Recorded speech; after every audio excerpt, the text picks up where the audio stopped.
Come spend the day with me as a house manager for a family of 4. The first day on my list today was a grocery pickup that the mom had placed the night before. I unpacked the groceries to make sure everything's there, and of course, we found moldy produce.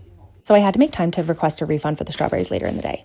Every week, I have a designated day where I get everybody in the family a fresh pair of sheets. It's just one of those things that the mom really prioritizes and I'm able to help her with. And today was Clean Sheets Day, which means in the background of everything else that has to happen today, I have to make sure that the washing machine continuously goes with everybody's sheets so their kids have clean sheets before I leave at the end of the day. My goal is to always be a few steps ahead of this family. If I notice they're out of something, I'm going to put it on the grocery list. If I notice a mess, I'm going to try to get it cleaned up as soon as I can so it doesn't get worse. Because this family has young kids, a lot of those tasks end up being household tasks. The kitchen was a disaster and I knew I needed to prioritize it today. The family is going to have a few friends over tonight for a barbecue, which means there's going to be a lot of dishes going in and out of this kitchen for the rest of the day. I knew I needed to get ahead of the dishes so that way later food prep isn't as overwhelming. The more dishes I'm able to do during the day, the less dishes they have to do later on. Because they're having a barbecue tonight, the dad had already started getting the grill ready, but they let me know that the grates of the grill needed to be cleaned. I do not think they got cleaned at the end of last summer. No worries, I got them clean and installed in the grill so it's ready to go this evening. I was also told a high priority today was the clog in this sink. We're hoping some Drano will help. When I was switching their kids' sheets in the washing machine, I noticed that the rest of their laundry had started to pile up. I know that their kids are responsible for washing their own laundry on the weekends and usually fold them, but it doesn't look like it happened this weekend. I want to make sure those kids have clean clothes to wear at school all week, so I folded their laundry and got it put away so that way they don't have any issues finding clean clothes. You've also probably noticed some clutter in their kids' rooms, but that is not my jurisdiction. The mess in those rooms is not my business, and I really don't mind a day at work that's pretty heavy on laundry. It gives me a chance to listen to a podcast or audiobook and just do something methodical with my hands. Because my job is basically just to make this family's life easier, laundry absolutely falls on that list. And what else does? Cleaning out the litter. While not technically in my job description, again, I lend a hand where I can. After getting the last of the sheets switched to the dryer, it is time to do food prep for their barbecue tonight. I was given 2 menu items to prep for their barbecue tonight. The first is a potato salad. It was super simple. Potato, macerated shallot with a little lemon juice and salt, some dill and chives from their garden, and some goat cheese. Simple, but I just know it's going to be a huge hit. Today was kind of an interesting day because generally food prep is not part of my job description. But again, my job description is make the family's life easier. And so today that was prepping food for their barbecue. So the next thing I made was a strawberry rhubarb crumble. We picked this rhubarb from her garden the other day and wanted to make sure it got used up. This was a simple recipe that I was able to work on in the background at the same time as the potato salad, which was great. I finished the prep on both of them at roughly the same time. I love when it works out that way. Did not have time to make a full pie crust, so I opted for a crumble topping instead. This may be a hot take, but I think maybe I like crumble more than pie. I wrapped up that crumble, wrapped up the potato salad, and got those in the fridge. By this time, I had heard the dryer go off in the other room, letting me know that the kids' sheets were done. I rushed to get the kids' beds back together before it was time for me to leave because honestly, it was the end of the day at this point. But on the day that I do everybody's bedding, it's usually the task that I start and finish the day with. Not take nearly as long if these kids had a second pair of sheets, but that's not my decision. I'm working with what I've got for now. And now that I'm finished with my work, it's time to enjoy a drink and wait for my friends to show up for a barbecue.